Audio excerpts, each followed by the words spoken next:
All right, good evening, everyone. Welcome to the special City Council meeting of Sunbury City Council. It is June 25th, 2026, 6:30 p.m. Would you please join me in a moment of silent prayer and the Pledge of Allegiance?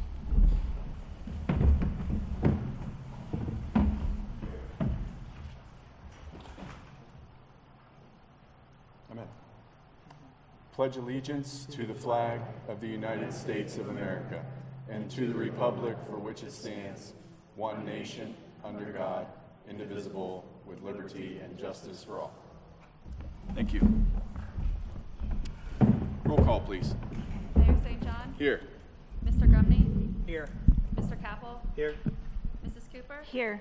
Mrs. Crawford is absent. Mr. Gose? Here. And Mr. Long is absent. 5 present. We have quorum. Under new business, data center presentation, discussion on the topics of power and water. City Council tasked Mr. Hennessy and his staff to be able to provide this public forum and recruit objective speakers on the topics. We believe we've done that. I'll hand it over to Mr. Hennessy about the run-up show. Great, thank you, Mayor. So as the Mayor had indicated, during this temporary moratorium, we had talked about doing some additional education in terms of learning the effects of data centers, or the effects of data centers on a variety of topics that have been raised during the public comments. So that's been the guiding source behind preparing for these public meetings. So we've listened to the public comments and planned a couple of public meetings accordingly. The format for tonight's meeting, we have 2 speakers. We'll begin with a discussion on water. We'll end with a discussion on power. The presenters have been selected based on their subject matter knowledge and an attempt to identify an independent source. I know that's been important to the community and to council as well. We've set aside up to 1 hour for each topic. The speaker will be asked to provide comments 20 to 25 minutes to sort of level set on the topic, and leave remaining time for council, residents, and others to ask questions. So audience members are asked to write their questions on a piece of paper and provide it to city staff. So as you came in the room, Sean Stannard may have handed you a document that you can write a question on. If you have a question, just raise your hand. Sean will come around and pick it up, and we'll have another member of staff read it to the presenters. I encourage you to write down your questions as they come to you. I've asked Carla, the city's Odebrowski, the city's engineer, to ask the questions to the presenters. So we'll try this format for this evening and see if it works for future public meetings. I'm currently working on additional public meetings related to noise, land use, economic development, community benefit agreements, and other environmental and health issues for later this year, and the community will get updates on those as we're prepared to schedule those meetings. So if there are no questions from the council member, let's go ahead and get started with our first topic, water. I'm going to invite Brian Coughlin to the podium. Brian is the Chief Operating Officer at Delco, President of the Water Reuse Association in the Ohio section. Brian.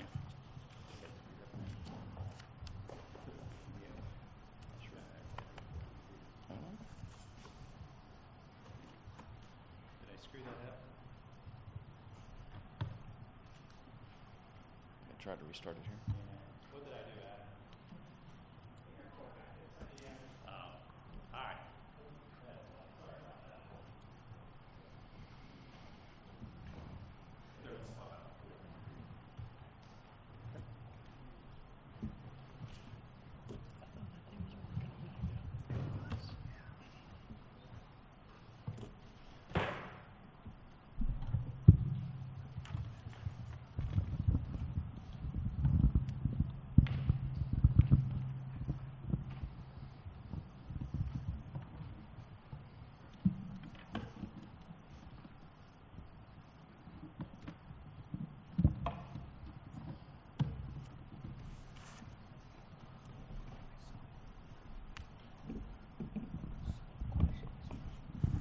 There we go.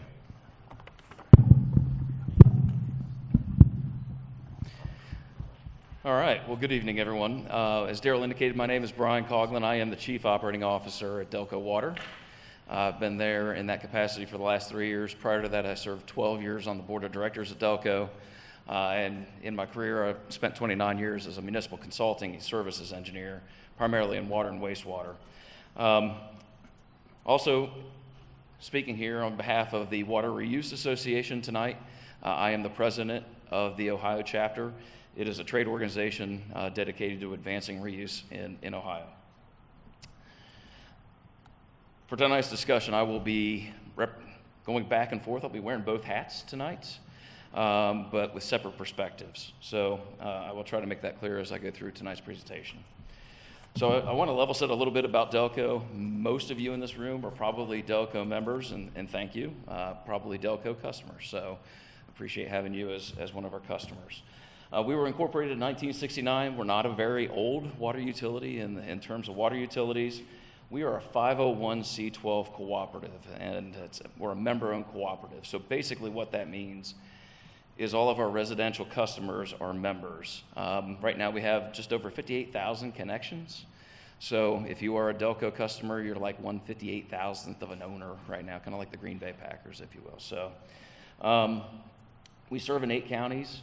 There you see where a percentage of our service area is broken up by county. The ones that say 0 are just, we haven't rounded to 3 decimal points. Just a few customers in some of those outreaching counties. I thought it was important to talk about our purpose. We supply water, one of life's most vital resources, enabling our members and communities to thrive and prosper. And looking around Delaware County, I think we've done a pretty good job of that over the history of our organization and achieving our purpose, and I think we're going to continue to do so. Also, I wanted to talk about our mission because I think it is impactful for this audience tonight. And I want to highlight out of our mission that we talk about quality of life, we talk about exceptional water quality, we talk about affordability, and we talk about being environmentally responsible. Things I think that this group is pretty passionate about, as are we. So the infrastructure we provide our water with comes from primarily 3 water treatment plants that we make about 40 million gallons a day from those plants, or have the ability to treat up to 40 million gallons a day from those treatment plants. 2 of them are surface water plants, one right there on 315 just north of Home Road. The other is at the base of Allen Creek Dam. And we have a groundwater plant that is located in Knox County. In terms of our distribution infrastructure, we have 32 towers, 2,200 miles of water line, serving around 830 square miles of service area. And this slide is a little outdated. We are now up over 58,000 customers. We're putting in about 1,000 to 1,100 taps a year. So just to give you kind of a perspective on the growth of our organization. So let's talk a little bit about where our water comes from. And this is a map of the state of Ohio. The northern third of the state is in the Lake Erie watershed. The southern 2/3 is in the Ohio River watershed. There is basically a continental divide, if you will, somewhere north of Mansfield there. And the reason that is important is we're located right here in the center of the state. Water from the Lake Erie watershed flows north into the Great Lakes, and water from the Ohio River watershed flows south into the Ohio River. The challenge being with the water in the Great Lakes is that there is a compact between the 8 states that line the Great Lakes and 2 Canadian provinces. And there is a compact that says, hey, this is how the water is going to be managed up here. It's a legally binding document. We cannot bring water across that divide down into the heart of Ohio from the Lake Erie watershed. Basically, if water is in the Lake Erie watershed, it has to be returned to the Lake Erie watershed. So I think that's important context as it pertains to water resources available to Delco for source water. With regard to the Ohio River Basin, the dark line that you see illustrated here, that is the Ohio River main stem, and then that's the entire tributary that drains towards the Ohio River. We are near the headwaters of this tributary, and as such, while it may at times feel like there's a lot of water going down our rivers and streams relative to the watershed, it's really not a tremendous amount of water overall. And again, this is just the general flow patterns. This is a more detailed exhibit of that same watershed from the U.S. Army Corps of Engineers. And we are located right here at the tippy top of basically the Scioto River Basin. They call the upper Scioto River Basin. And what this means is that we have a finite water budget to work with here in Central Ohio. And any industrial user, whether it's a data center, a chip manufacturer, or a food processor, they have to fit within that water budget because it's finite. The amount of water we have here is finite. The question isn't whether the industry comes, it's about what gets returned back to us that might be available for reuse a second time and a third time and a fourth time. So I've gone from a more statewide level, and now I'm going to talk about this at a local level with regard to Delco. And that is, where does Delco's water come from right now? We have these sources available to us. Our water plant down in 315 pulls its water from either the Scioto River or the Olentangy River. There's a lot of variables in there that we make decisions about which water to pull and when. We are also partners with the City of Columbus on the 9 billion gallon Doubt Reservoir, which is in northwestern Delaware County in Thompson Township. That is an offline storage reservoir. We pump water out. The City of Columbus pulls water out of the Scioto River, pumps it in that reservoir, and then releases it at a time when they need it or we need it. We have water that comes out of Allen Creek Reservoir. Part of the funding for that dam construction back in the 70s came for drinking water purposes. And that debt's since been paid off, but we continue to have the benefit of being able to use allocation out of the Allen Creek up to 6 million gallons a day out of Allen Creek Reservoir. And then lastly, we have 4 groundwater wells up in Knox County that are each rated for 1,300 gallons a minute, and that's where our groundwater comes from up there. So that is in a sand and gravel aquifer. So part of why I'm here and part of what we are paying attention to as an organization at Delco is we get on a fairly regular basis large requests for water, and they call them water availability. They want a water availability letter. How much water can you provide to this, X site? And these requests of late have been large. Some of them are for data centers. Some of them are for projects like Intel. Some of them are for like the battery project down in southern Ohio, down near Washington Courthouse. That was a joint partnership between Honda and LG. Jobs Ohio does have an influence in this. They're a component of this. They do job siting and try to attract, Fortune 500 companies to locate in Ohio. And they're looking for certified sites that they can market to that community, to that industry, to bring folks here to Central Ohio. And those are variables that are beyond Delco's control. So I want to talk specifically about data center cooling, and here's some of the hyperscalers that are listed here, some of the others that are, and the list is a mile long of data centers. In Ohio right now, there are about 217 data centers. In fact, we have several of them on Delco's water system already. We don't currently have any hyperscalers, but we do currently have several different data centers that are on our system. And many of them are using that water for cooling. And they're using it either direct across the chip or they're using it to cool the building. Either way, they're running this through cooling towers and running it through 2-3 times some of the water's evaporating off. To gain the cooling, you get the thermal transfer, the heat transfer, the water evaporates off. And the challenge being is there is a residual left behind, and as they cycle that water several times through, that residual is high in total dissolved solids, salts, minerals, that type of thing. And as you evaporate the water off, the minerals stay behind, you get a higher concentration, a little thicker product, if you will. And so that's something that we need to pay attention to, and not so much for Delco's perspective, but just for the region, just for the utilities involved and protection of the watershed. I know Ohio EPA is heavily involved in this. I'm very much in contact with folks at Ohio EPA in my role at Water Reuse of Ohio and understanding all the complexities associated with discharges, cooling water discharges from any facility. We have talked about whether deep well injection is an option, and it's challenging in Ohio just because of the geology, and it's expensive too. So one thing I will note about each of these data centers is all of them are somewhat unique. and in the way that they do business and how they cool, and their technology is available to them. So that's a little challenging when it comes to when somebody says, hey, a data center is coming to our community or wants to locate in our community, you know, what about the water? And we say, what can you tell us? And up till recently, they've been fairly closed off with providing that data and providing that information, but they're finding that they have to be transparent. And the more that they're out there, the more information is getting shared between utility stakeholders about what other communities are experiencing with regard to data centers.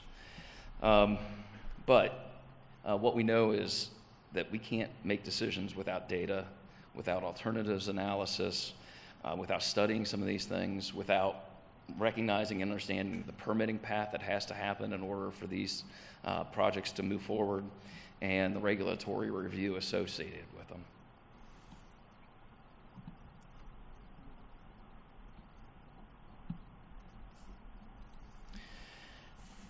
I would be neglected if I didn't also talk about the power generation side, and I'll let the other speaker speak to the power generation side a little bit.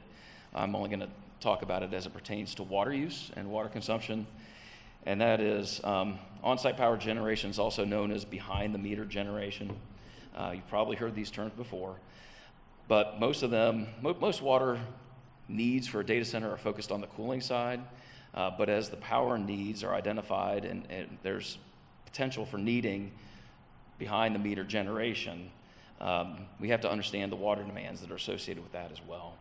Oftentimes, these can be widely varying. They can be extremely high, as much or more possibly even than the need for data center cooling. Not always the case. It really depends on the technology and the type of data center cooling that they're or power generation that they may be using. And I'm not saying that they all need to do this behind the meter generation, but it's a topic of conversation and part of the transparency and understanding of what's necessary to move a project forward at a particular location. So I want to talk a little bit about the Water Reuse Association. I gave a little snippet previously. The Water Reuse Association is set up. It's a national trade organization. We are an Ohio chapter, and it's a coalition of utilities that are looking at recycling opportunities to recycle water, businesses that support recycled water projects, and consumers of recycled water. And we think it's a green and conservative approach to water use. These other names for it, and reuse water is really just part of the water cycle. We call it the one water cycle, oftentimes referred to as the one water cycle. And basically it reclaims water from a variety of sources and then treats it and reuses it for beneficial purposes. It could be for agriculture, it could be for irrigation purposes, it could be for groundwater replenishment, it could be even for environmental restoration. It's been used in some constructed wetlands as well. Cincinnati uses it for some of the wash down at some of their animal enclosures. So I'm not going to read off on this slide, but why you reuse water. So all of the water that we have on this earth, all of this planet has been reused many, many, many times, right? We are reusing the same water over and over again that the dinosaurs drank. Only about 2.5% of the water on earth is considered fresh water. And so what that means to me is that there is a finite supply. There's no new water arriving from alien ships or meteors or anything else. There's no new water coming here. It's all here. It evaporates, it condenses, and then it falls back to earth as rainfall. And the pattern repeats itself over and over and over again. This is just a diagram of what a typical reuse opportunity might be, and some of the legs of the flow path. And this is a non-potable reuse example, meaning for industrial cooling. And this would be in lieu of discharging it to a river. So in this case, if it went through a wastewater treatment facility that you see here in the middle, let me see if I can use the little toys on here. Okay, it's not working. So off to the left-hand side of the diagram in the middle is the wastewater treatment plant. And then the little logo of Ohio, that's Ohio EPA. That would be an NPDES permitted discharge for Ohio EPA to discharge effluent from that wastewater plant back into a river or stream. City of Sunbury has one for its wastewater treatment plant, certainly. In reuse, you peel off part or all of that waste stream, effluent stream going into the river, and have an opportunity to repurpose it. And this is where we think that there's some opportunities to reuse that and extend Delco's access to fresh source water, potable supplies, without having to compromise and give up some of our finished drinking water treatment capacity for industrial purposes. So why reuse in Ohio? So a lot of these companies have sustainability initiatives. Some of them call them water positive or water neutral, and they're trying to achieve these goals. A lot of them have very aggressive timelines to do that and to get there by most of them are by 2030. These are modern hyperscalers. They have initiatives, sustainability initiatives that they operate within their own organizations, and oftentimes it's a separate bucket of money that's available to them to dedicate towards sustainability or corporate responsibility goals that could go towards something like green energy or could go towards reuse.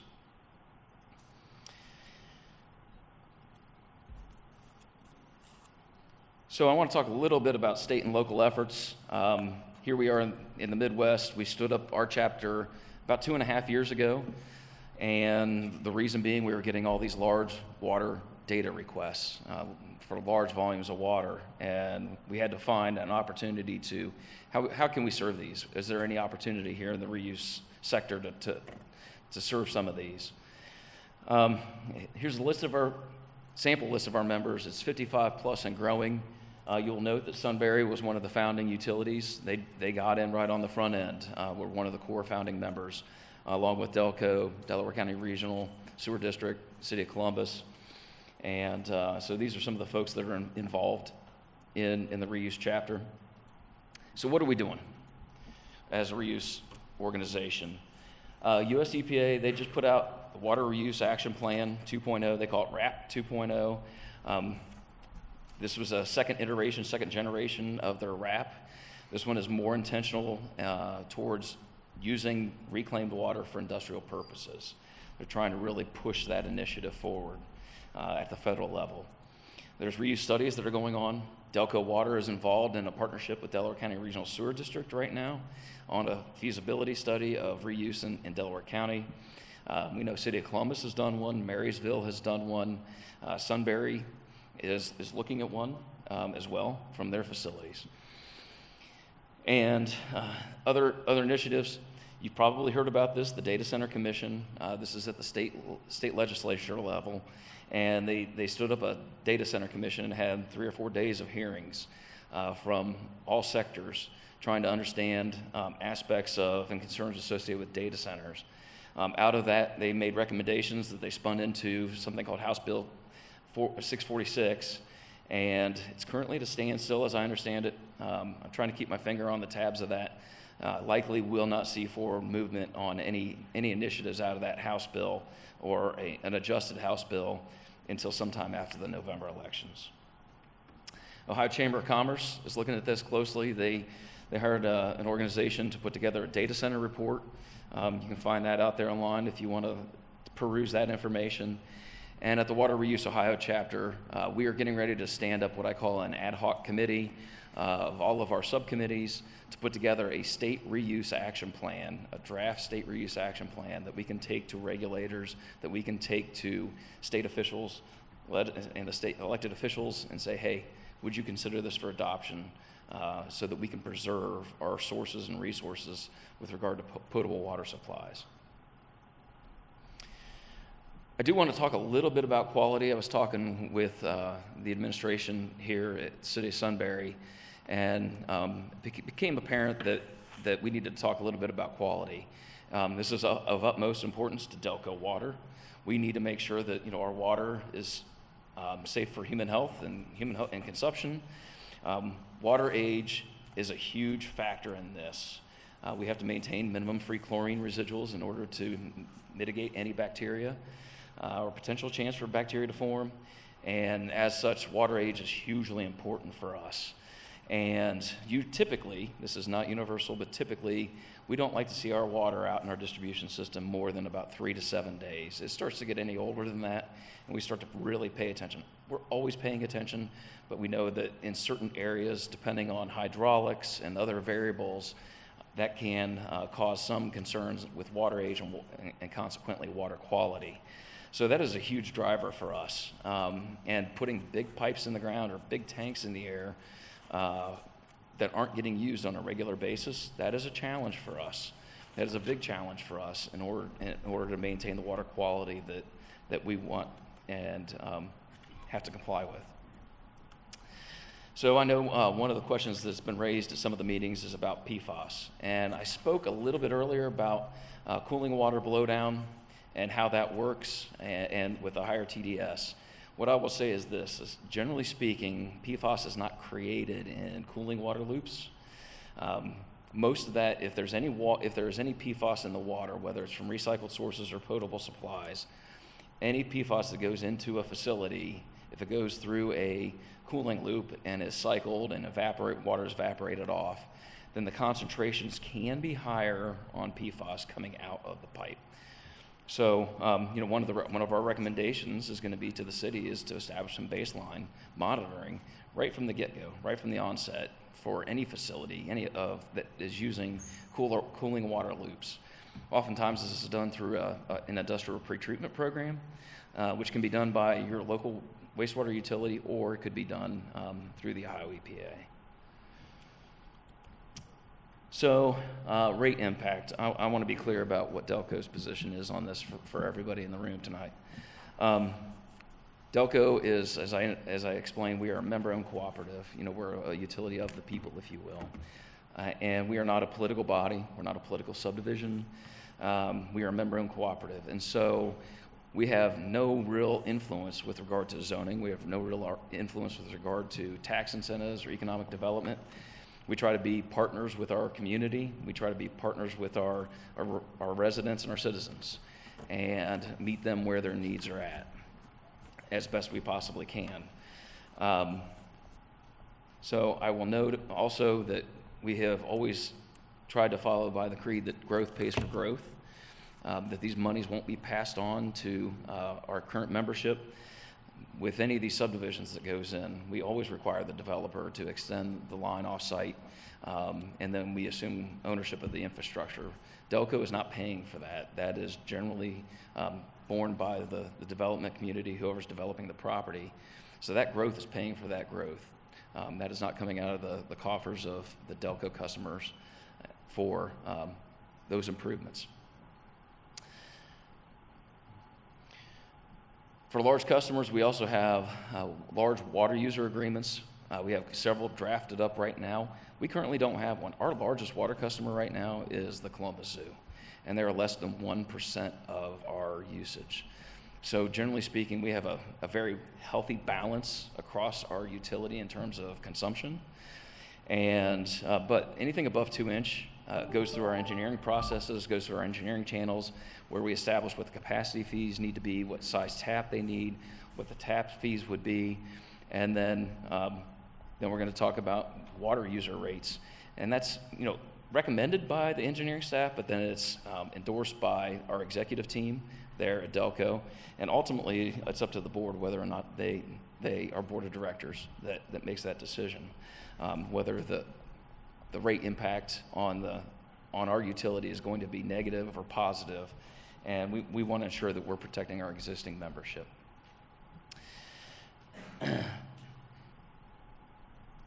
Lastly, I want to talk about the financial impacts of these will be passed on to the large user and not borne by our customer base. And I want to be clear, connections and customers are two different things. We have 58,000 connections, but we're serving probably in the neighborhood of 200 to 250,000 customers, because most of those connections have multiple people living in those residences. So, city considerations. Water East Ohio, Delco Water, and engineering consultants, we've provided the administration with a list of early action considerations. It's something they requested from us, like what can we be doing? What should we be doing? as large customers or large demand users like this come into our community and say, hey, we want to establish here.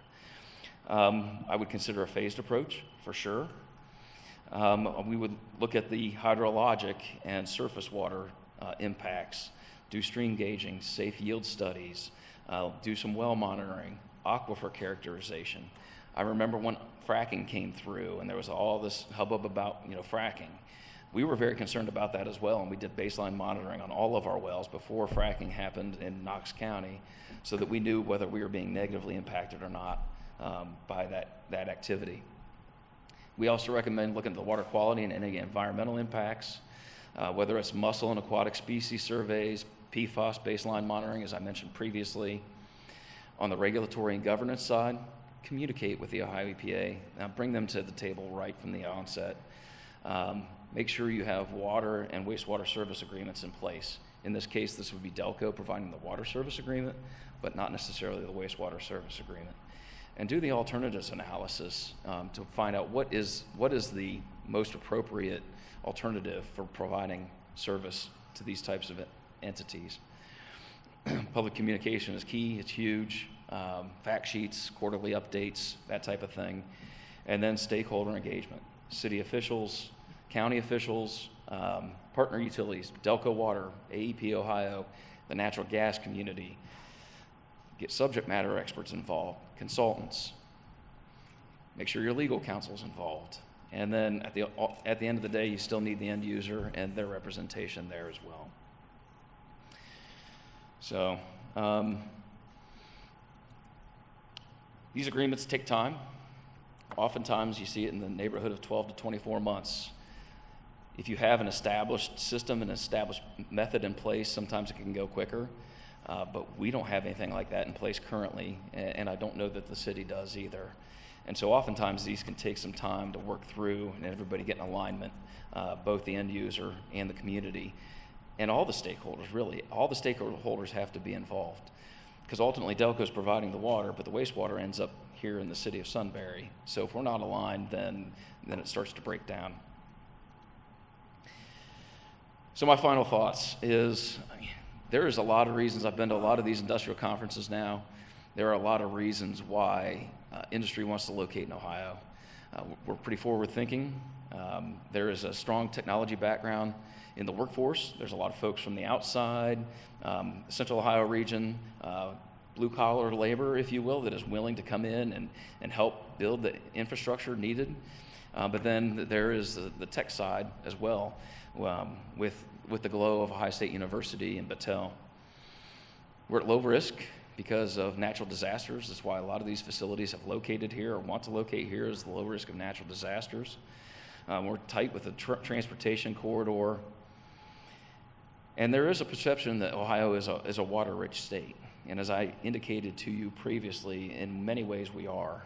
But in Central Ohio, particularly along the I-70 corridor, because our rivers all flow south, we're at the headwaters, and our resources are finite and limited.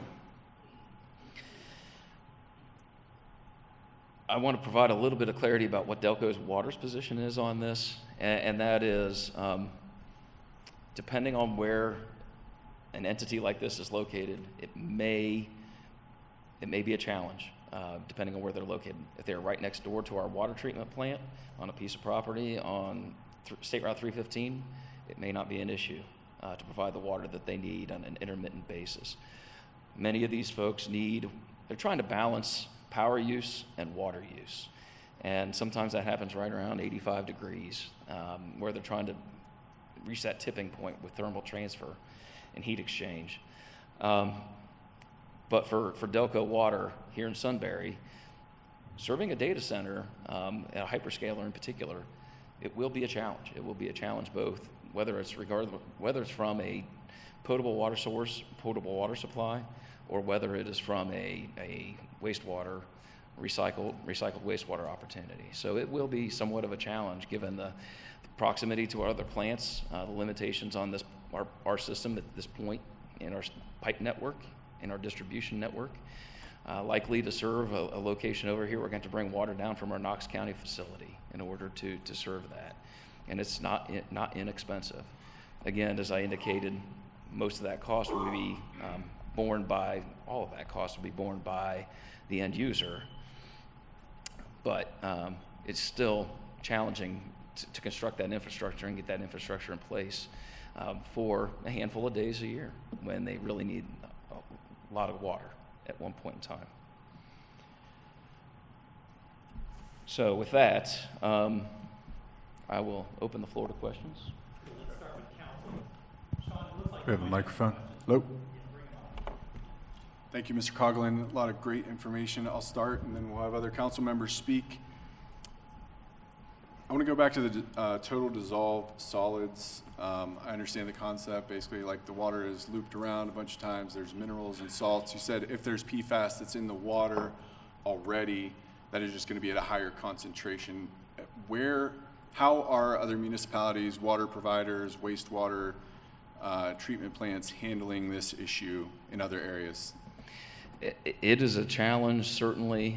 We would like to see, in the utility industry, we would like to see more regulation on the manufacturing side of those products, because right now a lot of that is being passed on to the end users that's receiving water with some of those pollutants and contaminants already in them.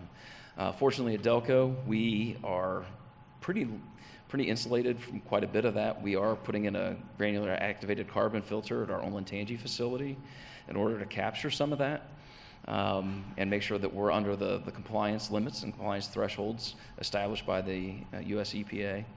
But it can come from a lot of different locations and a lot of different places. I would encourage you to do your research on PFAS. And I want to make sure I've answered your question. Have I answered your question adequately? I believe so. Okay.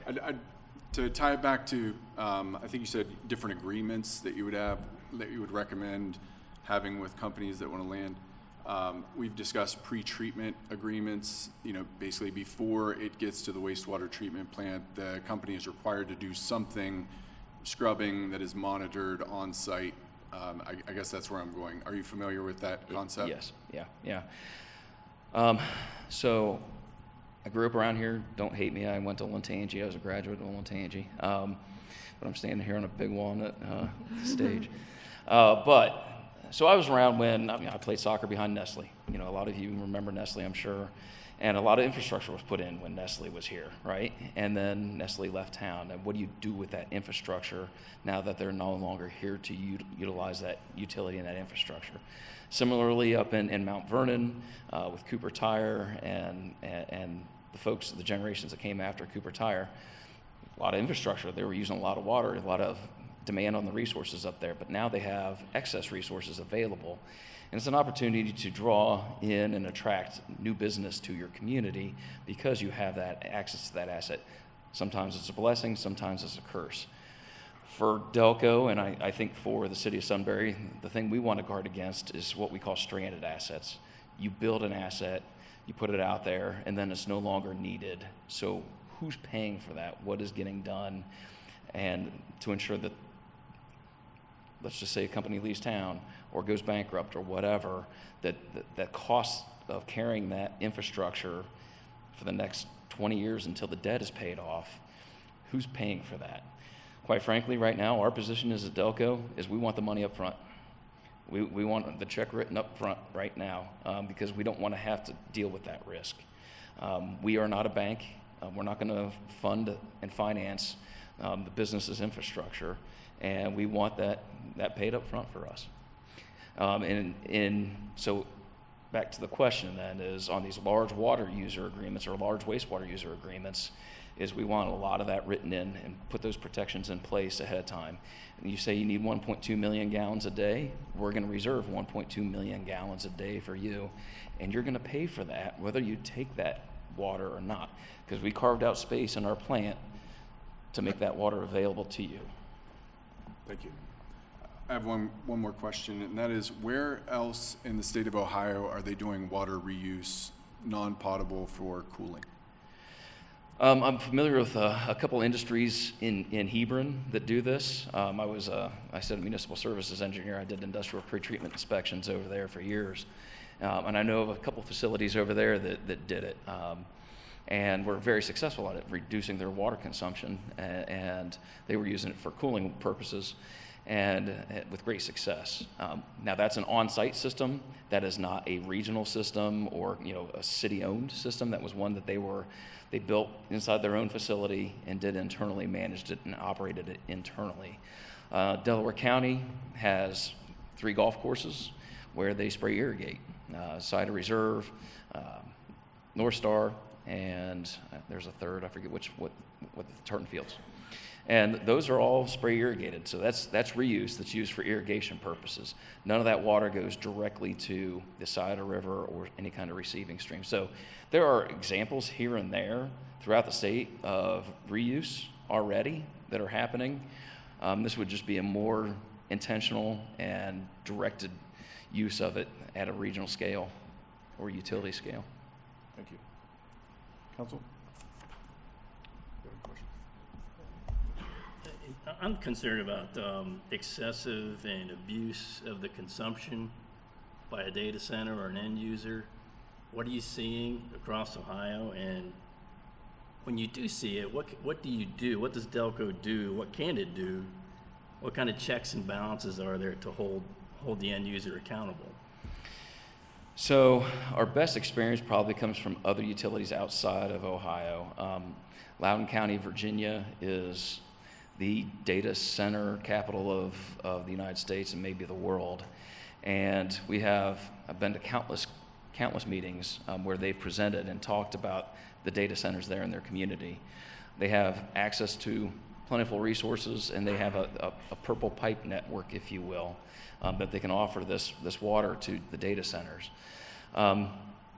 What they are finding is the guaranteed contracted amounts that the data centers are asking for and what they are providing are not close. There's a delta there between what the guaranteed maximums are that the data centers want, or the industrial users as a whole, and what the water utilities actually ever provided to them. So they're hedging their bets, and so what protections can you put in place? The challenge is really theirs, right? They are trying to de-risk their infrastructure investment. They don't want their data center to go down because they're not able to cool it. And so they're trying to de-risk their investment and make sure they have the protections in place that they can operate 24/7, 365 days a year. And, if I have concerns at Delco, it's this, is that they say, we need this, and then they come back to us somewhere down the road and say, okay, now we need more. And we may have to say no. We very well may have to say no because of our finite resources. And there's only so much that can go through the meter. Do you have the ability to freeze the use, stop the use, or prevent further use if you see the abuse? We haven't finalized our contracts. I'm sure there would be stipulated penalties in there of some type, some conditions in there with which we could, withhold, providing water to that location. We do it at a residential level and have had to do it on some commercial basis here and there, but not very often do we have to get involved in that. Usually that's a conversation that happens long before you reach that point. The other question I wanted to ask you, I'm concerned about, is the increase. There's a lot of talk about the increase in citizens and their utility bills because of the extra consumption. What's your experience with that? What are you seeing so far? We're seeing that right now these are Fortune 500 companies. The tech sector is it's not a secret that there's a lot of money there right now, and if they need it, they will fund the necessary for infrastructure to back it. We're not seeing it getting passed on to other utility or other members, other ratepayers. If you noticed, we at Delco, we're trying to follow the model that Ohio AEP Ohio put together, and that is they went to the PUCO and they said, hey, we are not going to put this on the existing ratepayers. We're not going to put this on our existing AEP customers. We want tariffs in place and guaranteed usage if we're going to build this infrastructure. And the PUCO agreed.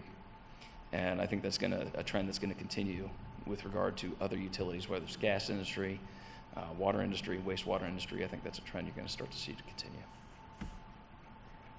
That leads into my question, if you don't mind. If Sunbury, Delaware County experiences a drought or water shortage, then what mechanisms exist to prioritize the residential water over the industrial use? Yeah, I mean, we experience that now, and domestic supply is our first priority, absolute first priority. We live in the glow of Columbus, and I don't think it's a big secret that we have a lot of green grass in our county, and we are one of the higher demand in terms of peaking factors. So our water goes from 13 million gallons a day during the winter to 28 million gallons a day during the summer due to watering and irrigation, right? And so this is not new to us necessarily. We start to put conservation measures in place early and often. And this is part of the conversation that we are having with some of these folks about guaranteed delivery. They're usually in these contracts, there'll be guaranteed delivery language that's in there.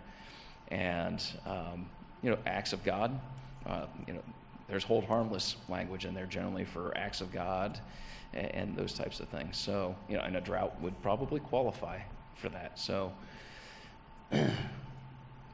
first and foremost is going to be domestic and human health.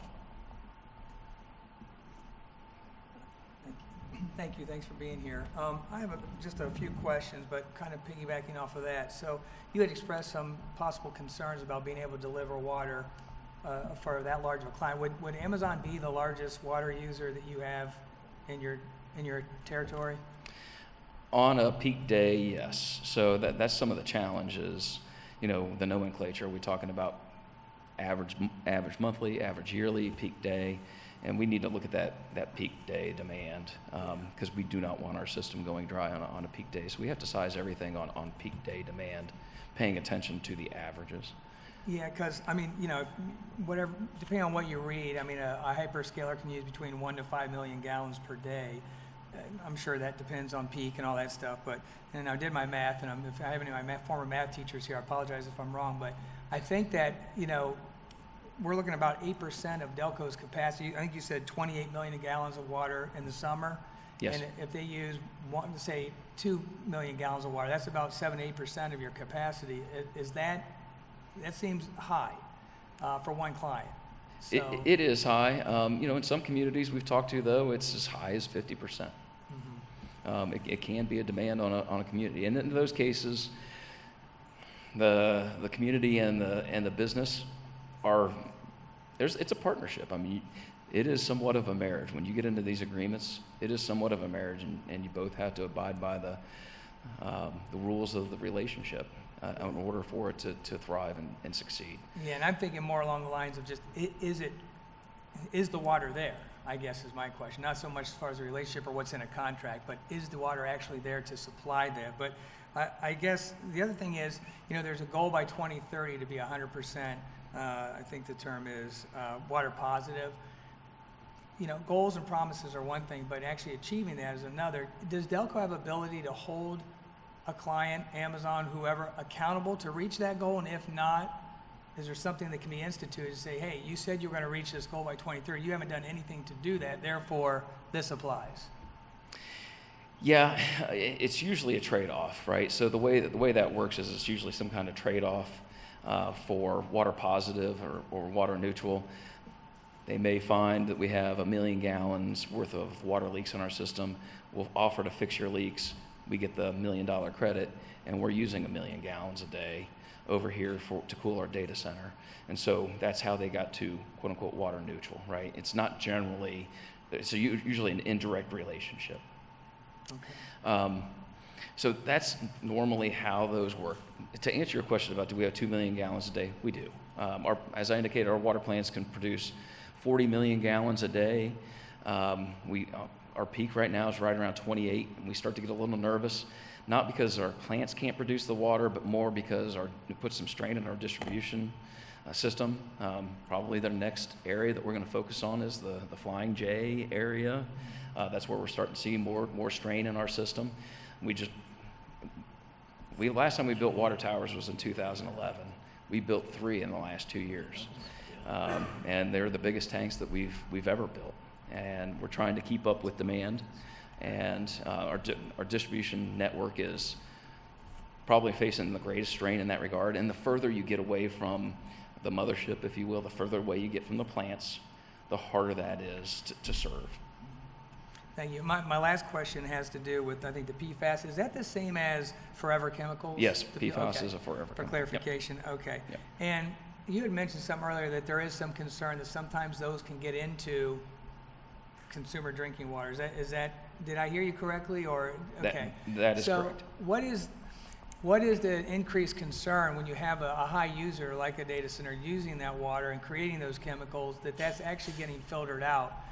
We're not talking about a small amount. We're talking about a significant amount. How do we ensure? Is it the EPA's responsibility to ensure that? Is it the city's responsibility? Is it Delco's responsibility to make sure that water is tested and where it needs to be?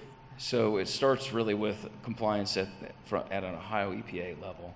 This has been bantered back and forth at the US EPA for quite a while, and under the current administration, it's changed a number of times.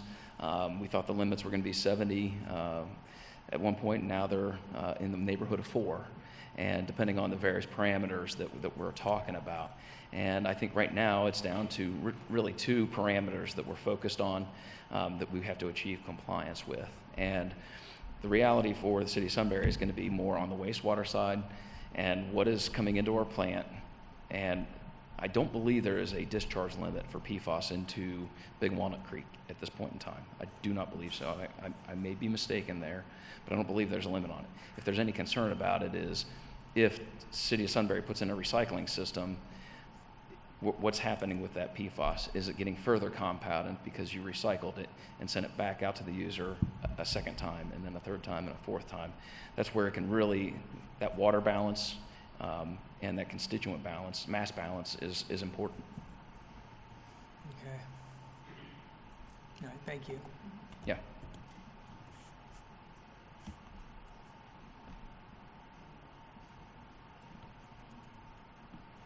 Testing. Testing. Testing. Can you guys hear me? All right, I think it's up. Hello. All right. We have about 24 questions. There are a mix of water and power questions. So I'm going to try to combine some of the questions that I have on here, and at the end, I'm sure we'll make all of the questions public for everybody. But one of the questions that I saw on a number of the water-related questions was related to closed-loop cooling. Yes. Can you talk a little bit more about closed-loop cooling and whether or not that would be something we should consider requiring? So as I indicated earlier, all of these entities are fairly unique in their approach from a technology standpoint. I am going to point to Cologix here. I'm going to call out Cologix right now. They are building a data center on Home Road, right by the railroad tracks on the east side of State Route 23, or US 23. They are a closed-loop system. We will fill them up with water one time, and it's kind of like your radiator on your car. That water continues to cycle through over and over and over again, and the thermal heat exchange happens a different way. It's not cascading down. There's no water evaporated off. So that's what a closed loop is, and you know, similar to maybe a geothermal system, if any of you are familiar with how geothermal systems work.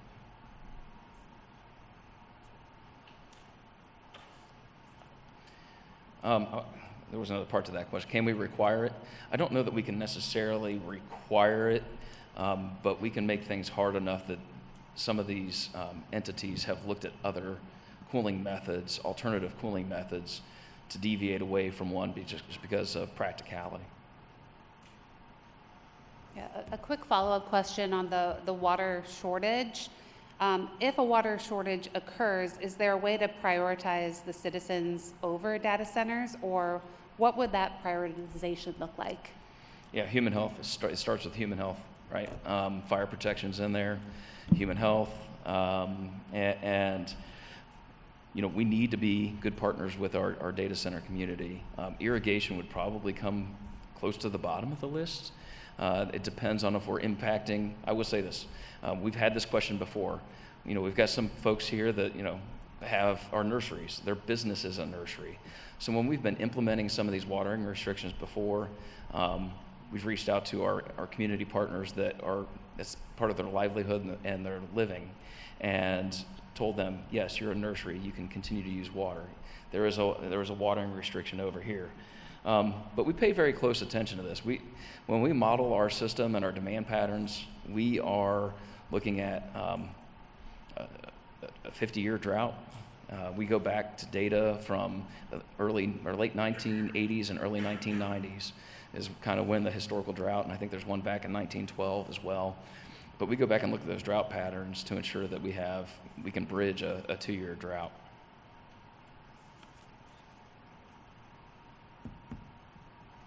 Will Delco be owning and operating the water reuse program for Sunbury?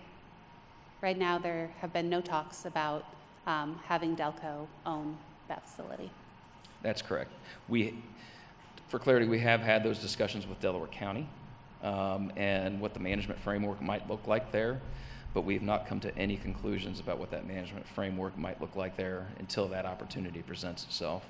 But I think we've had some general conversations, and we're all in alignment right now, but until that comes to fruition and the administration and officials in place at the time can all reach an agreement, yeah, that's kind of where we are. So with Delaware County, yes, but with Sunbury, no. All right. How would Hoover Reservoir be impacted by a data center functioning in Sunbury? How would water levels be impacted? Potentially impacted. So Hoover Reservoir Hoover Reservoir is owned and operated and managed by the City of Columbus. And I'll just tell you at a high level of my loose affiliation with knowledge of it, I don't own and operate the City of Columbus Division of Water Utility. So I'm giving you just high-level information about what I know and understand, and that is, you know, the Big Walnut Creek is a tributary into Hoover Reservoir. They can also transfer water from, if any of you have seen the big tall building there at the base of Allen Creek Dam, that is a big pump station that the City of Columbus built. They were a big partner on the construction of Allen Creek Dam, and they can transfer water through a 54-inch pipe that goes down Big Walnut Road into Hoover Reservoir. It's expensive to pump it over there, so they don't do it very often unless they absolutely have to.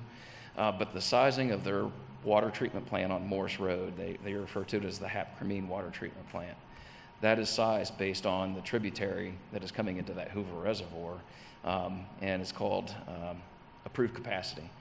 Their water plant is sized for the source water coming to it and how fast they can pump it out of their facility, treat and pump it out of their facility. So all those numbers have to match, and if they don't match, they don't have approved capacity. They have to derate their plant. So there is some consideration that would have to come either on the part of the City of Sunbury or the City of Columbus. But generally, there's a conversation between government entities like that. This question is about concerns about Amazon or other hyperscalers and the accuracy of their data and numbers. How do you trust them not to lie about usage and cleanliness of the discharge into the land and streams? So at the end of the day, that's what these agreements are in place for, and that's where a lot of this transparency has had to come from. We're seeing more and more transparency from a lot of these entities about their numbers, and like I indicated, we can talk to other agencies and say, hey, where's a similar size facility that you have somewhere else in this country, that we can talk to those folks and, you know, get benchmark against other utilities about a similar size facility. So some of that will certainly happen, and some of it is what language is written into the agreements, and whether there's a penal structure written into those agreements. And then some of it obviously falls back on the Ohio EPA as well, particularly if they have a discharge permit into a local water body.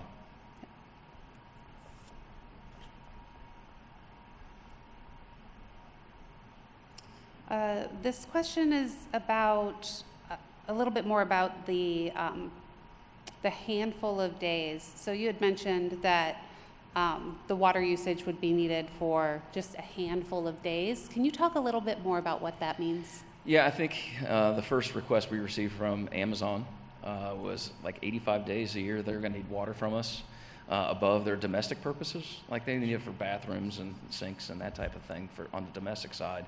But for cooling water purposes, they only needed it something like 86 days a year. And for us, that's a huge challenge.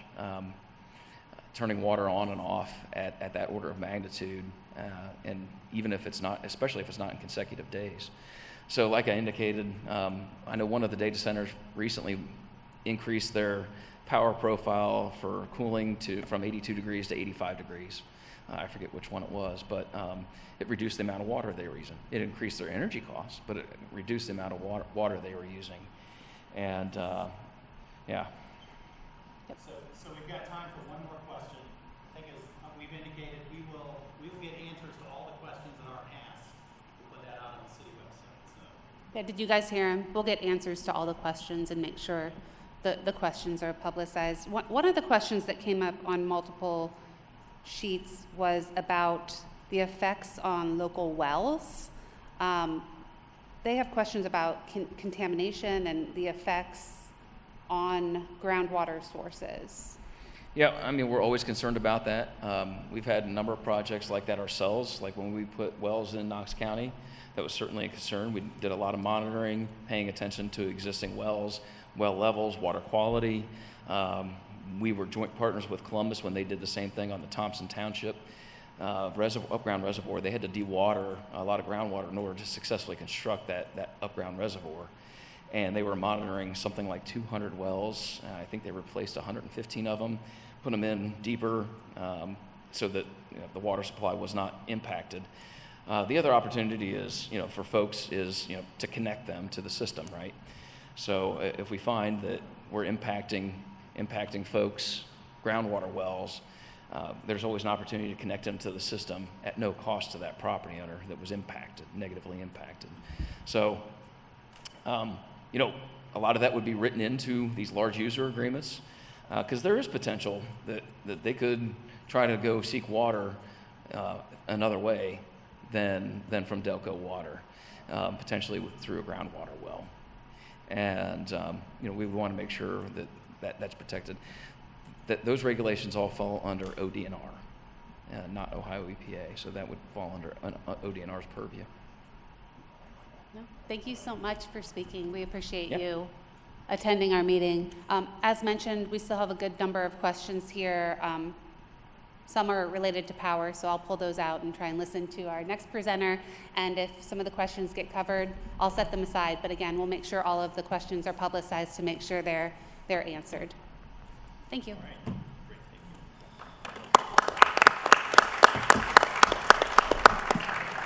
All right, thank you, Brian. We appreciate that. I'm going to invite John Syriac to join me. We're going to switch over the presentation here real quick, and then I'll do a little introduction.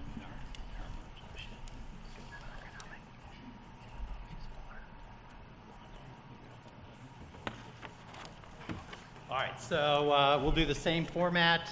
We've got an hour for this presentation, so if you've got additional power questions, please hand those up.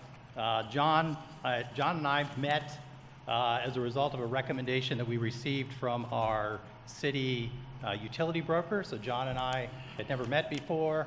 So again, as the community has asked for us to reach out to more independent sources, I think John is one of those. He is the founding partner and general manager or general partner for Go Sustainable. He'll talk a little bit about that, and so I'll turn it over to John. Okay. Thank you. Happy to be here with you this evening, and we'll see if we can get you charged up or put you in sleep mode. It's a power joke. Okay, I'm here to talk about data centers, electricity, utility bills, local considerations. I'm John Syriac. As Daryl mentioned, I'm with Runnerstone. Our job is providing accurate information on energy policy, energy regulations, market design rules, and to our clients that generally are energy using customers or their associations, so they can affect change with those systems. Here in Ohio, we've been working for over a dozen years with the Ohio Manufacturers Association, and then we also work with the Illinois Attorney General In Illinois, they represent the ratepayers there. I have a data center expert testimony going in tomorrow in Illinois, and I had one last week here in Ohio. So very full-on data center discussion. You saw a picture of our team there. Runnerstone's a subsidiary of Go Sustainable Energy. We have the same clients, but the focus is different. Runnerstone is the grid side of the meter, so the wires in the system. Go is behind the meter with customers who are looking for ways to reduce their costs or manage their costs. We've been around 20 years. I'm the managing partner. These are some of our customers, but I wanted to point out the cities: Columbus, Cincinnati, Dayton, Fairfield, Westerville, Cuyahoga Falls. So we do a lot of work with cities and their facilities and constituencies. And then you see some of the brands here for clients of ours in Central Ohio and throughout the state. And you'll see some interesting brands there like Marathon. Our role is providing information within the framework of how our clients decide to make a decision. They make the decision. We see progress as informed decisions. We don't advocate to our clients for certain outcomes. We're just there to provide information and advise. Okay, I want to give you some key points. Some of the slides are probably going to get a little bit complicated, so thought through what are the top 5 things I'd like you to come away with. So one is when we think of our electricity bill, sometimes we think of one bill, but that money goes out to multiple different types of electric companies. So I wanted you to know that. There's different regulators and agencies that oversee that. A really key thing to understand is the monopoly electric company, the wires companies, they make their profit based on how much money they spend to build infrastructure, not on how much electricity moves through the wires. That is fundamental to understanding how data centers impact our costs in the electric system. Okay, you haven't been dreaming. Electric bills have been going up, but I'm going to say to date, I don't think that has been caused by data centers. So in the media right now, data centers are being often correlated with price increases. I would say to date, that hasn't been the case yet. Data centers are coming online. They are extremely large electrical loads that can have an impact on electric prices and push those higher. I'll talk more about that. Really important, though, is going to be distinguishing between basically data centers with real intentions to build that will come online and those that we're not sure are going to come online, speculative load. That's a really, really big issue in the electric space right now that I'll spend some time on. And then I'm going to go over some local considerations about the power and energy using equipment of data centers that you might see in the community. Brian covered some of these. I'm going to talk about some of the same ones from an energy perspective. Okay, so let's dive into this through the perspective of your electric bill. Again, you think of one bill. It goes out to multiple different electric companies. Some are for the small wires, the big wires, the power plants. I'm going to talk more about these. But something to know is that there's different causes of costs with electricity. And in multiple parts of the bill, we're seeing upwards price pressure. So when we're looking for what is the cause, we have to drill down into the slices of the pie, so to speak. Okay, so I'm going to talk first about the electric distribution company. This is the smaller wires that run up and down your street that bring power to your home and business. In Sunbury, your distribution company is AEP Ohio. That footprint, the orangish footprint you see up here, that is AEP Ohio's distribution network throughout the state. They're our biggest distribution utility here in Ohio. Their costs go up here and there, sometimes a lot, sometimes a little bit for AEP Ohio. Data centers largely don't impact the distribution network. They're not connected to the smaller wires. So this is just important to know if we're looking at a cost increase from the distribution network. If it is related to data centers, we probably have an issue because they're not connecting to that grid and they're not really using those small wires. So that's just something to keep in mind. What does create costs is when the utility spends money to build more distribution infrastructure or maintain it. Again, that is how the utility makes money. And it doesn't really matter where in the footprint that happens. So when they spend the cost, that goes into one big bucket that then gets you get like little buckets out to everyone through their bills.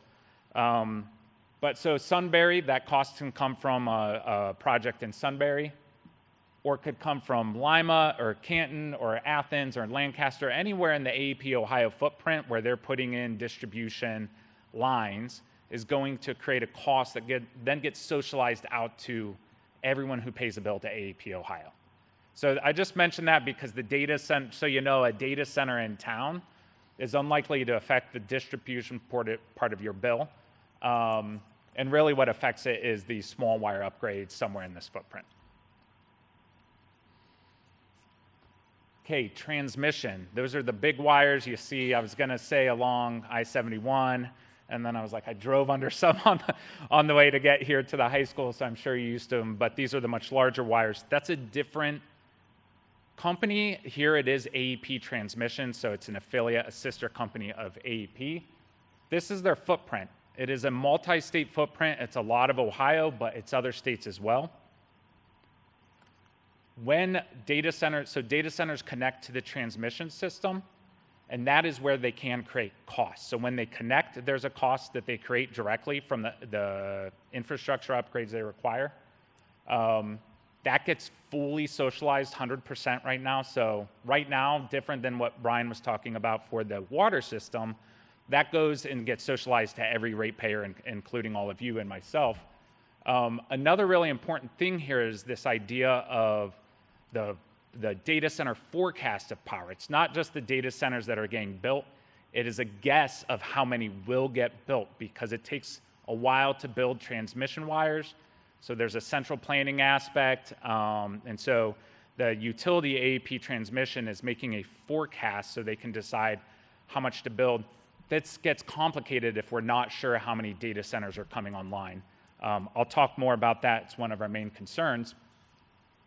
So if a data center comes to Sunbury, it will affect your transmission bill, but in the same way of a data center that comes into Fort Wayne.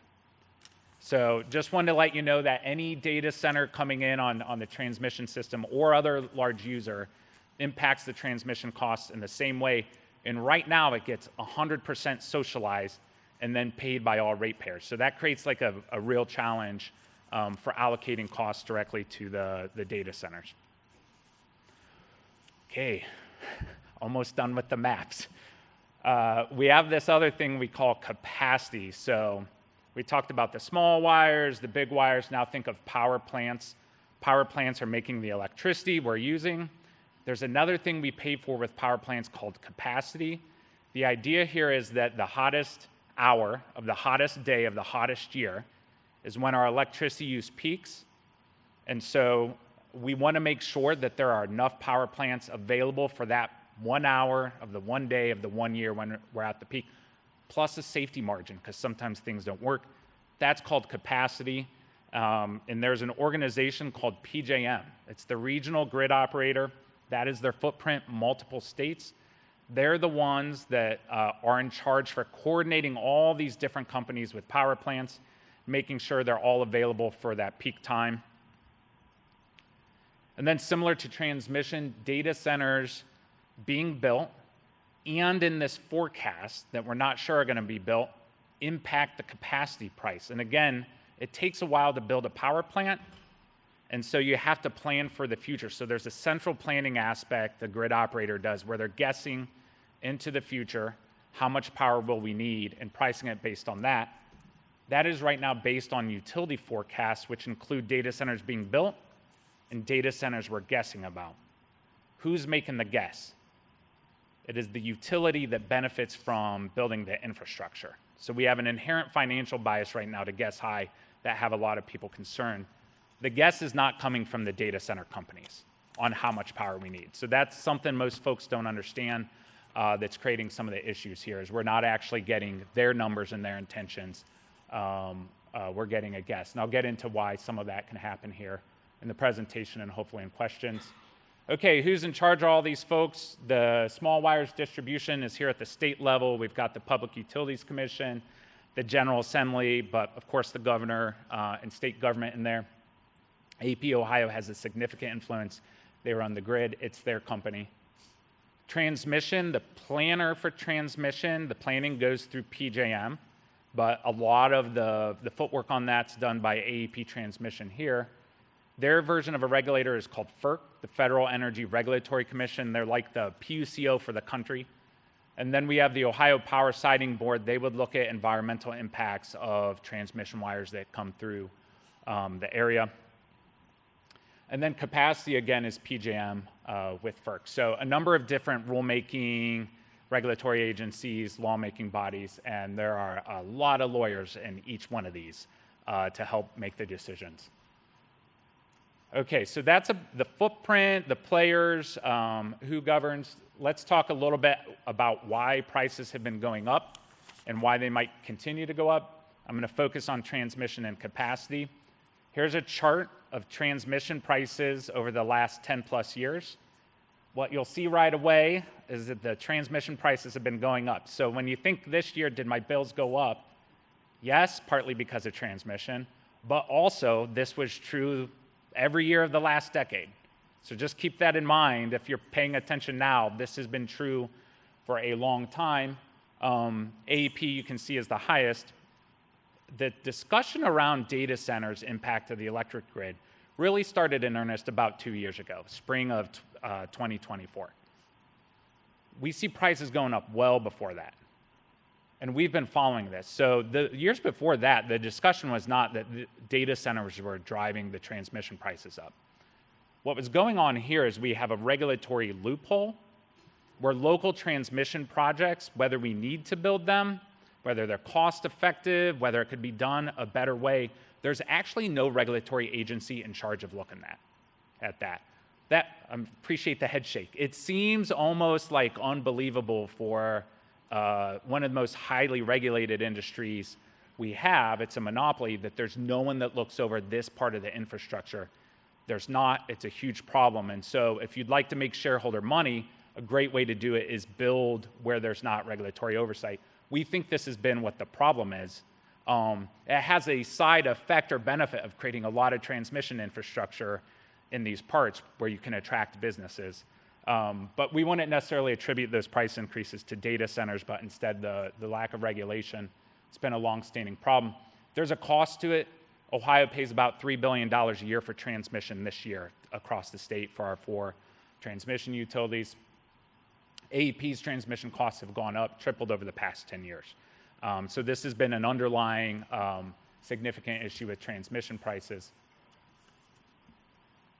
Okay, here's where we're at with, this is another 10 plus years of capacity prices, where that circle is right now, and you can see it is much higher than the previous year. This is another reason you're noticing your electric bills go up. The year for capacity prices is July through June. So that next dot that's a little bit higher, that's going to come on your bills in July. So we're going to see next year, the next 12 months, a little bit higher of a price. 12 months after that, we already know it's going to be priced high. We're pretty sure these high prices are going to go for another 4 or 5 years. This money goes to power plants. You might think, surely this is data centers. There's a little nuance here, which is this price was set in a planning auction several years ago, again, before the data center concern was around, and it doesn't have these speculative data center loads in here. What happened with this auction was it was actually a response to Winter Storm Elliott, December, I think, 2022. We had that really cold storm. Generation got tight on the grid. There was a bunch of rule changes in the capacity auction. Prices went up. The narrative at the time of that auction was not data centers. And so that's important to know. This was a rule change. That said, data centers do create demand, and this price is set through supply and demand functions. So there's a watchdog called the Independent Market Monitor that held all things equal, and I just want to be mindful here, there's a lot of variables, but they held all things equal to look at how much of the additional costs we're paying for capacity is due to data centers. And he found that for data centers that are online now, which there's a lot, especially here in Central Ohio, also Virginia, those caused over these 3 years $2 billion in additional cost. Data centers that haven't been built and we're not sure are going to be built or come online, $21 billion. Some of this is going to be taken up by data centers being built. There are more coming online.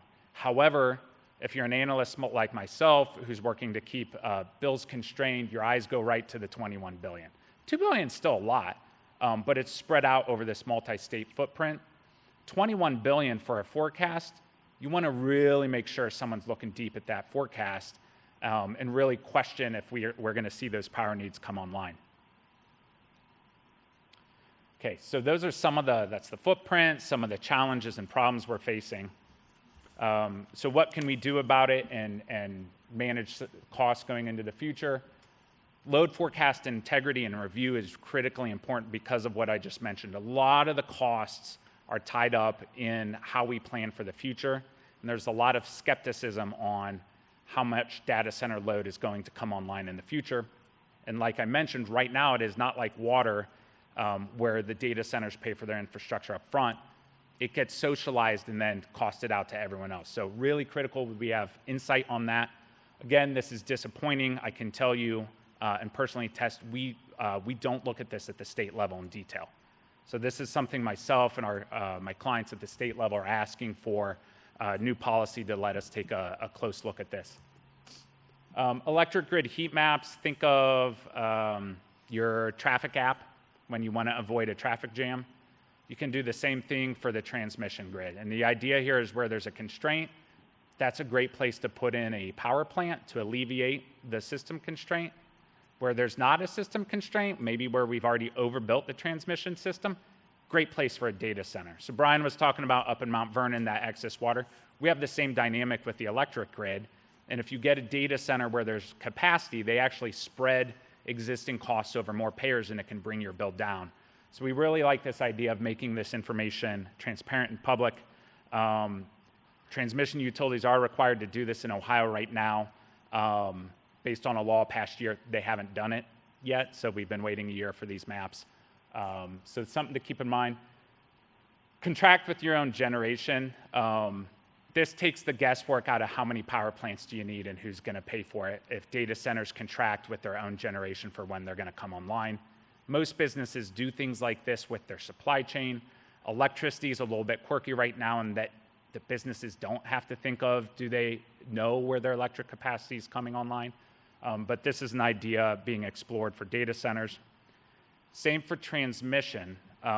There's generally almost universal consensus that data centers should pay for their fair share.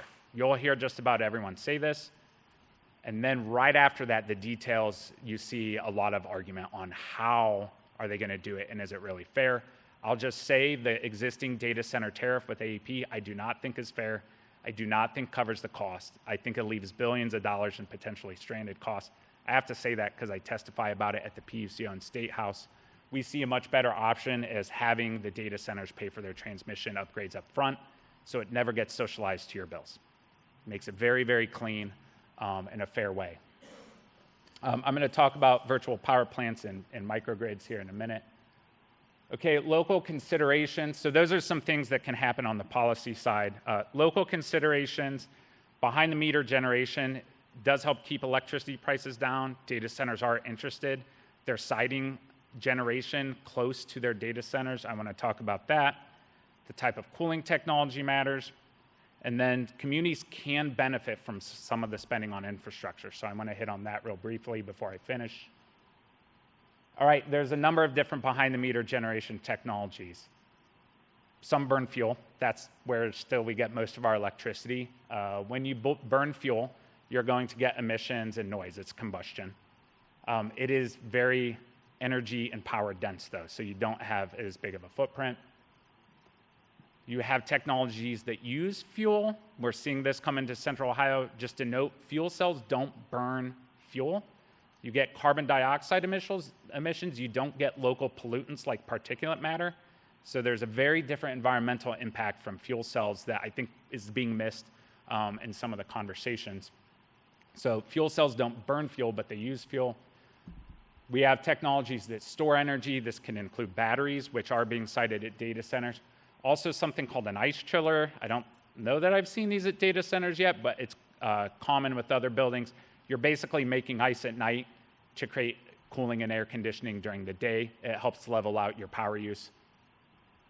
And then we have technologies that can go behind the meter that require a lot of land. So they're not burning fuel, they're renewables. Generally, not as noisy. Wind turbines can get a little bit noisy. They are not energy dense, so they require an enormous amount of acreage and land. I would say affects the view shed. I'm sure you guys have been probably talked about this as well as data centers, but all these technologies have pros and cons and different considerations for the community. I wanted to mention cooling. So it was mentioned this air cooling where you keep the water in a pipe and you circulate it and you cool that water with air. That is a technology that you can use. It is extremely energy inefficient. I've been doing energy efficiency in Ohio for 20 years. If we see this technology at a manufacturer or commercial building, we say, whoa, whoa, whoa, you are spending a lot of money on energy. Far more efficient to do water cooling. And if you're talking about a hyperscaler data center, let me give you a sense of scale. Hyperscaler might be 100, 200, 300 megawatts in power. Sunbury is about 10 megawatts. All your homes and businesses, this high school is about 10 megawatts. The difference between air and water cooling might be an entire Sunbury's worth of power. So it's not a small thing. So definitely interested in the water concerns, but it's something to think about. If you go straight up with the air cooling, there's a pretty steep trade-off with the energy use. Okay, lastly, we tend to think a lot about what is all this infrastructure going to cost us? Is it going to cost me instead of the data centers? How's that going to come through the bills? I've talked about that. I'd encourage you to also think, though, right now, we're going to see tens of billions of dollars of investment in electrical infrastructure in the next few years. Most of it's going to go to wires and power plants. There are other ways in emerging technologies where you can get energy capacity and services, and some of that can come into the community. One of the concepts is a virtual power plant. This would be making sure you're managing your air conditioning or your EV charging in the right way, putting on rooftop solar, using gas generators you might already have at your home, batteries, things of that nature. Heat reclaim, the reason data centers use water is to get heat off the chips. Well, probably in each of our homes we pay to make hot water. So a lot of folks are very interested to know, can you use the hot water from the data centers that we would otherwise pay for and get that as a community benefit? And then lastly, we're already seeing kind of a microgrid type pieces and parts come in around data centers. This is behind the meter generation, batteries, their own transmission, electrical infrastructure. This is for uptime. So again, this is an opportunity to maybe think a little bit larger about the local communities around, and if the data center is going to stay online when the grid is down, maybe the local community wants to be part of that and be on a microgrid where you have other assets. So these are ways in which the community could benefit from the infrastructure spending, and I just want you to keep that in mind. There is an enormous amount of money that's going to be spent one way or another, and there might be ways to spend that that benefit the community. Key points again, one bill, many companies. Utilities profit from how much they spend to build. Bills have gone up for other reasons besides data centers. We don't want to lose track of that. Data centers could push bills higher, especially the speculative load. And then there are local considerations to think of with data centers. And with that, I'm finished. Thanks for your attention. Happy to take any questions. Thank you.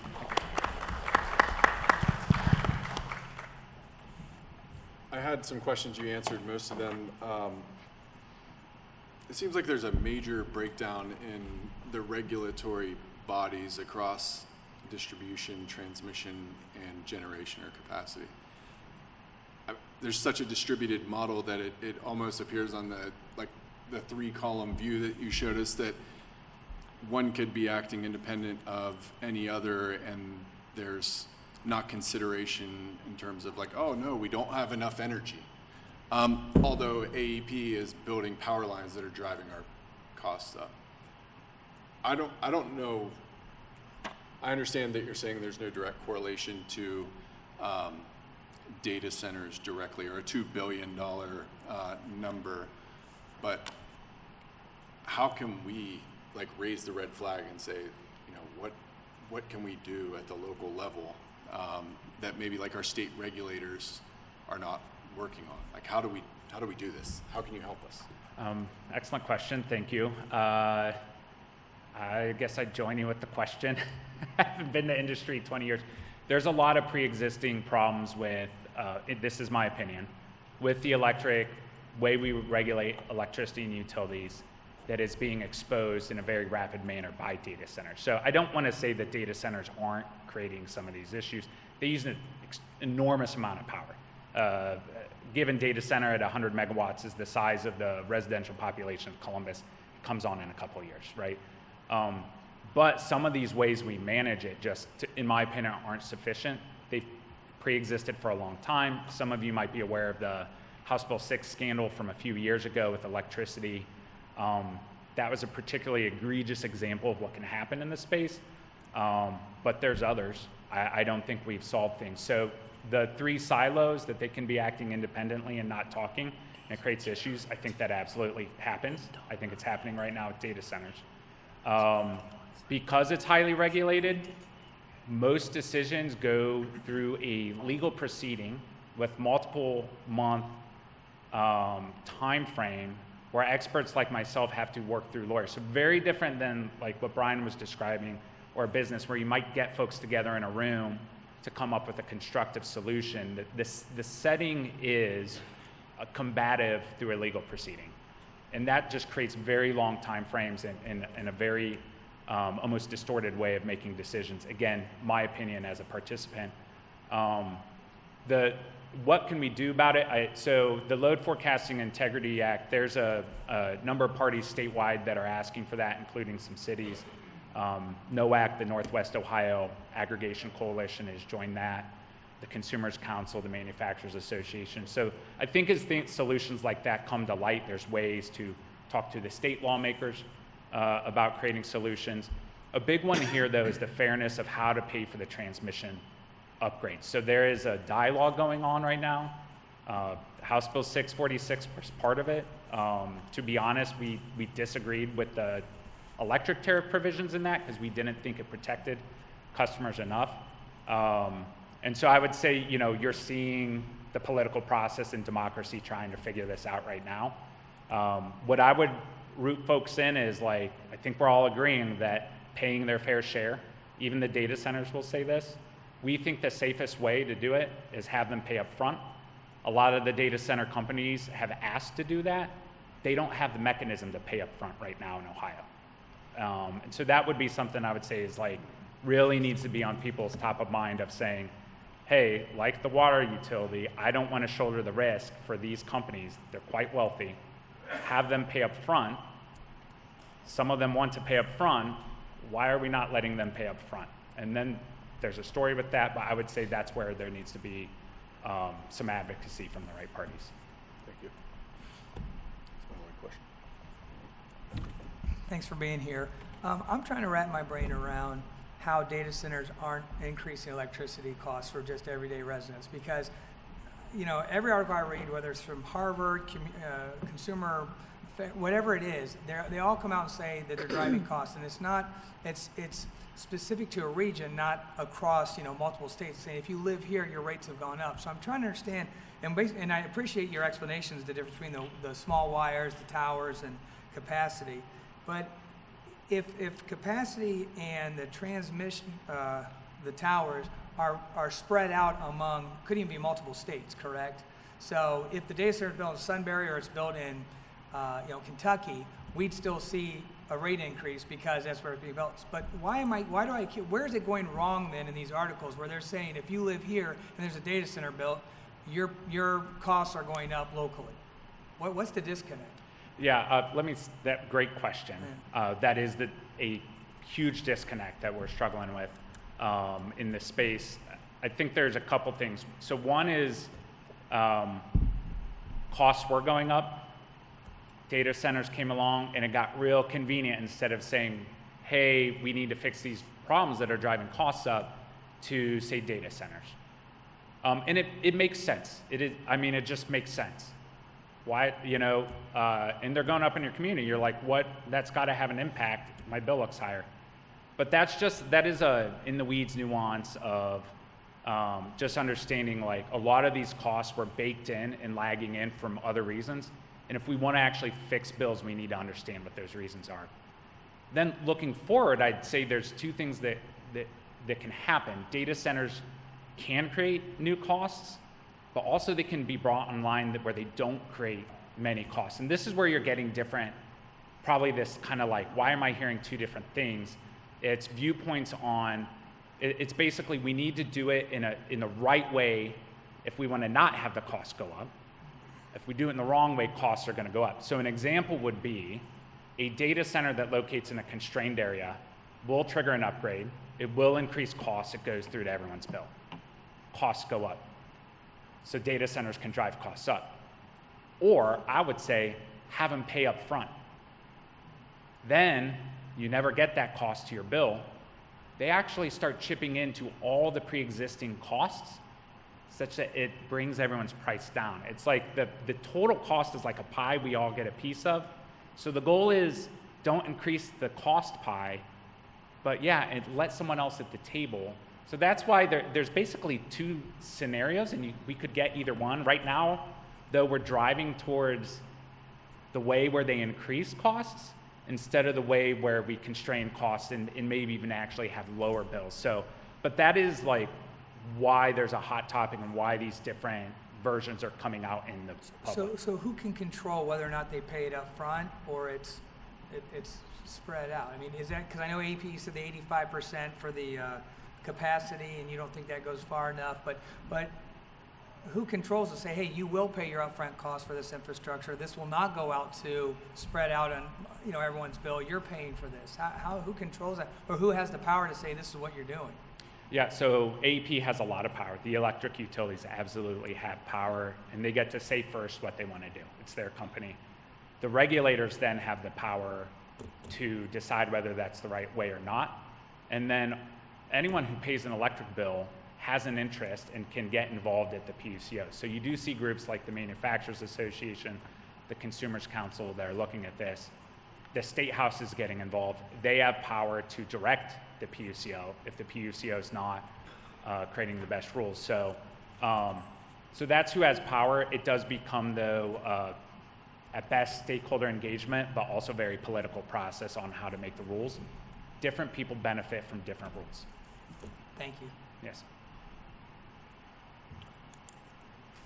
There's a big concern out there about data center noise pollution issues, specifically with regard to the diesel generators. What can you tell us about that? How often are they being used in current projects? What about the future? What's an acceptable decibel level in your mind? Yeah, great question. I'm actually not sure right now about the noise. I'd be somewhat surprised if in the long term we see data centers use diesel for long-term power, just because there are air permitting rules around that. It's expensive, it's noisy. You're tending to see here in Ohio, that's the reason we're seeing larger gas. But as far as like how often are those running right now and decibel levels to neighbors, I don't have information on that. I'm not a sound guy, so I'm not trying to dodge, I just actually don't know about the sound considerations other than to say that we may see diesel generators as backup generation on site. And I've stood next to a diesel generator. It's louder than some of the other technologies on here. So, but those are questions I think, again, diesel generator manufacturers will have those decibel numbers on noise that you should be able to get to understand the impact to the community. Any other questions? I'd like to hear the public questions. I just had one real quick, sorry. Are you seeing an increase in brownouts and outages during periods of peak demand, really cold, really hot, with large data centers? Yeah, that's a good question. I don't think there's a correlation right now or yet. I would say I have concerns with grid operation during some recent issues. So Winter Storm Elliott, I think the grid faced some serious constraints. That wasn't about data centers so much as it was about extreme cold. And then every generation technology had failures, all of them. Gas, nuke, coal, wind, solar, so extreme weather. Then heat, about 4 years ago today, or this week, June 2022, city of Columbus had its power shut off for 3 days during a sweltering heat wave. To me, that was an example of, I mean, that's real. That's not the future. That happened. It was the second time it happened to Columbus in the last 15 years. And again, that probably was not even the storms and heat. They made a precarious situation. That was probably a transmission line issue. There's cases like that, though, where data centers are drawing some attention for their effect on the grid, and could they create localized power outages? So the regulatory body on that is NERC. It's another one, North American Electric Reliability Council, and they'll look at like kind of the physical operating characteristics of the data centers. Personally, I don't think, though, right now that the data centers we've had come online, even here, Central Ohio, where they're concentrated, have been a cause of additional brownouts or blackouts or reliability issues, unless there's something I don't know. Mrs. Odebrowski?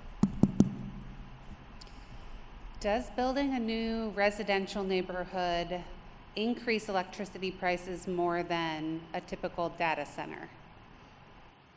Does building a new residential neighborhood increase electricity prices more than a typical data center? Yeah, I think this question might be coming from maybe the first slide talking about distribution versus. I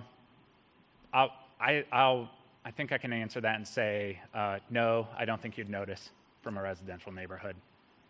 It has this effect. There will be a cost, but again, the whole city of Sunbury and all the neighborhoods and buildings uses 10 megawatts. Hyperscale data center is going to be 100 to 300 megawatts. So neighborhood, you're just not on the same scale. So you'll probably pay you'll pay some cents or nickels for a new neighborhood on your bill, but not as much as a data center. If data centers get integrated in an expensive way versus a way where we can keep bills down. So there's some caveats there. One of the questions that comes up a few times is specifically whether or not the developer intends to put behind-the-meter energy system in place. Right now, from what we know, there's no talk about doing their own on-site power generation. Let's see. Will the data center provide their own electric for the building or could they produce their own electric by building their own power plant? And if so, could they supply owners and businesses with electricity? Yeah, those are both good questions. So we're seeing different strategies from different data centers. So some aren't putting on-site generation on. Others you'll see located on site. So some of the fuel cell projects will be on the premise of the data center. Batteries, maybe like that. Here, kind of in like the New Albany area, this area, there is a lot of gas generation being sited, not on site with data centers, but nearby. And that is, they will run, likely the intent is to run a line from those power plants to the data center. That's allowed through a law that passed last year in Ohio. So that would technically be behind the meter, but it could be miles away. So you could have a data center located here that is getting its power miles away from a gas plant that is not in town, and there's a wire connected to that where it's not using the existing electric system. They've functionally created their own microgrid. There is a significant amount of gas generation plants coming in the region, and the expectation is to serve data centers. So which ones, I don't specifically know, but I do think we'll see many of the data centers in the region powered by these gas power plants. All right, most studies look at one data center. What does the cumulative impact of 5, 10, or multiple facilities look like? Let me repeat that, make sure I understood. Most studies look at one data center, and the question is, what does multiples look like? Yeah, I guess just in how it would affect the power. Yeah, so that is the crux for and I apologize. I wish as an energy professional I could tell you we're handling this in a better way, but we're actually spending years trying to figure out how much is it multiples. So one of the problems is, and it makes a huge difference because there'll be a limit to kind of grid costs and how much it can handle. But one of the things happening with data centers is they're shopping around for which utility they can connect to first or cheapest. But they may only, for each site they intend to build, they may look at multiple sites. How you shop when you're doing this is you ask the utility for an engineering study. What utilities do as soon as you ask them for a study is they basically ring that up as a sale. They put that into planning. And so right now, a lot of the response and actually some of the price increases we're looking at that I mentioned were from that speculative is because we think we're baking in these multiple requests for a data center company shopping with 4 or 5 utilities, and they all say, like, got your study, I'm going to start building on it. So that's maybe not exactly the response the questioner was looking for, but I think the potential price increases are demonstrating magnitudes more data centers than we actually think are going to come online, which is why we're trying to figure that out to get to the right amount to build. All right, I think you already touched on whether or not we can expect more brownouts and blackouts if we're not sure how much power will be needed for this specific site. Many of the questions are very specific for the actual center, which we don't have information on. Could there be solar panels used to supplement power? I think the answer is it's something that could be considered, but right now we're not planning on doing, or we haven't heard that the developer is planning on doing off-site power generation. And that's it. All right, any other questions? Sure. How much of a drop in the bucket is, like, if they solar panel the roof of a data center, how much, I don't know, energy is that producing in terms of, like, the relative utilization of the data center? On the roof, some, not much. So solar, like I mentioned, it requires a large footprint. I would be surprised. So most of the solar fields coming into Ohio, if you look at their power purchaser, it's probably these same companies.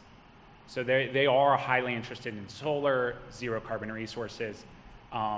Roofs are an asset to put, like, you can put them up there. But again, the density of data centers is pretty high. Solar panels is low. So you definitely need a lot more than what's on the roof.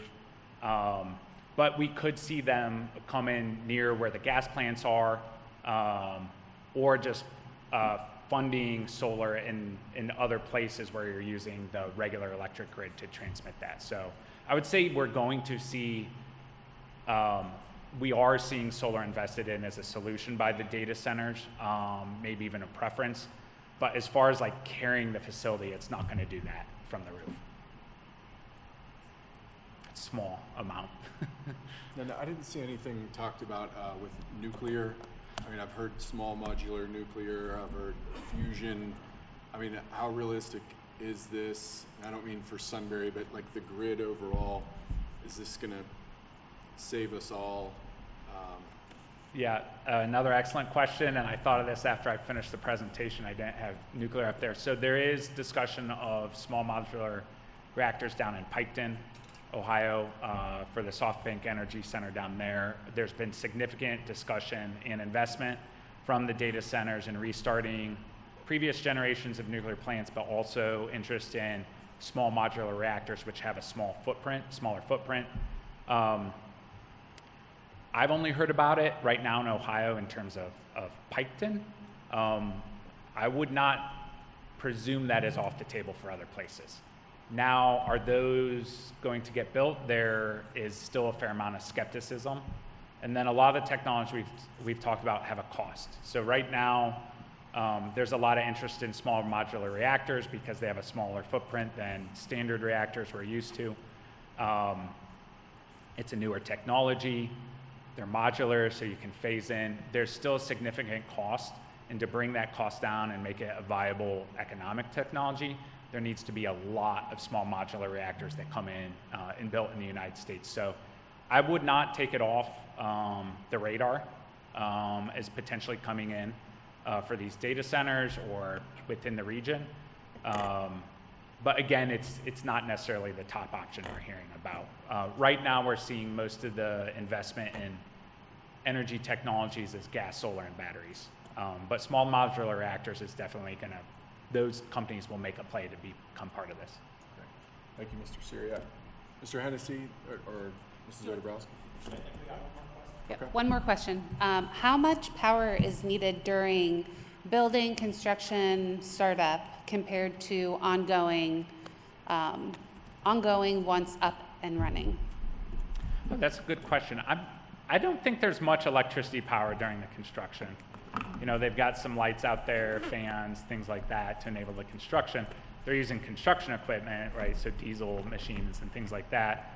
But I would think it's nothing close to once it energizes. Again, you're going from like kind of a standard looking building to, you know, probably doesn't even use more than the school we're in here, to when it energizes, you're jumping up to like a metro area's worth of power, like a steel mill's worth of power in that one building. So it's all, the power is really once it energizes. That's it. Thank you.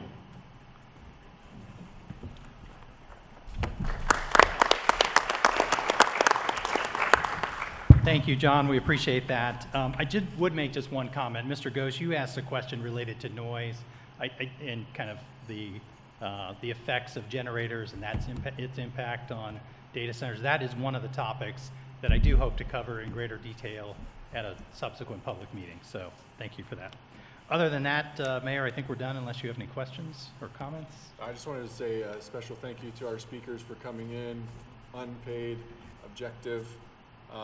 Very much appreciated, Mr. Syriac and Mr. Coughlin. If we could give them one more round of applause.